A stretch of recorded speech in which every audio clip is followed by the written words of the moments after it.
പൂനെയിൽ നിർത്തിയിട്ട ബസ്സിൽ യുവതിയെ ബലാത്സംഗം ചെയ്ത പ്രതി ഒടുവിൽ പിടിയിലായി. രാത്രി 1:30യോടെയാണ് കരിമ്പ് പാടത്തൊളിച്ചിരുന്ന പ്രതിയെ പോലീസ് പിടികൂടിയത്.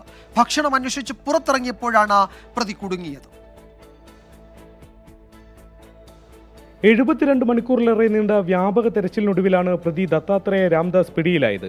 സ്വദേശമായ ശിരൂർ താലൂക്കിൽ തന്നെ പ്രതിയുണ്ടെന്ന് പോലീസ് നേരത്തെ ഉറപ്പിച്ചിരുന്നു. കരിമ്പുപാടങ്ങളിൽ ഒളിച്ചിരിപ്പുണ്ടാവുമെന്ന ധാരണയിൽ പോലീസ് നായ്ക്കളെയും ഡ്രോണുകളെയും ഉപയോഗിച്ച് വ്യാപക തെരച്ചിലും ഇന്നലെ നടത്തി. പോലീസിന്റെ കണ്ണുവെട്ടിച്ചു കഴിഞ്ഞ പ്രതിയെ ഒടുവിൽ കുടുക്കിയത് വിശപ്പാണ്. വിശപ്പും ദാഹവും സഹിക്കവയ്യാതെ അർദ്ധരാത്രിയോടെയാണ് പ്രദേശത്തെ വീടുകളിലൊന്നിൽ പ്രതിയെത്തിയത്. വെള്ളം കുടിച്ച് മടങ്ങുകയും ചെയ്തു. എന്നാൽ പ്രതിയെ തിരിച്ചറിഞ്ഞ വീട്ടുകാർ ഉടൻ തന്നെ പോലീസിനെ വിവരമറിയിച്ചു. സ്ഥലം വളഞ്ഞ പോലീസും നാട്ടുകാരും ചേർന്ന് പ്രതിയെ പിന്നാലെ പിടികൂടുകയായിരുന്നു. ചൊവ്വാഴ്ച പുലർച്ചെയാണ് പൂനെയിലെ സ്വാർഗേറ്റ് ബസ് സ്റ്റാൻഡിൽ വെച്ച 26-കാരി ബലാത്സംഗത്തിനിരയായത്. സത്താരയിലേക്ക് പോകേണ്ടിയിരുന്ന യുവതിയെ തെറ്റിദ്ധരിപ്പിച്ചാണ് പ്രതി ആളൊഴിഞ്ഞ ബസ്സിൽ കയറ്റി ക്രൂരതയ്ക്ക് ഇരയാക്കിയത്. സംഭവശേഷം പച്ചക്കറി ലോറിയിൽ കയറി ഇയാൾ രക്ഷപ്പെടുകയായിരുന്നു.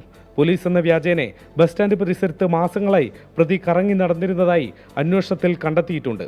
നിരവധി ക്രിമിനൽ കേസുകളിൽ പ്രതിയായ ഇയാൾ 2019 മുതൽ ജാമ്യത്തിൽ പുറത്തിറങ്ങി നടക്കുകയാണ്. 24 മുംബൈ.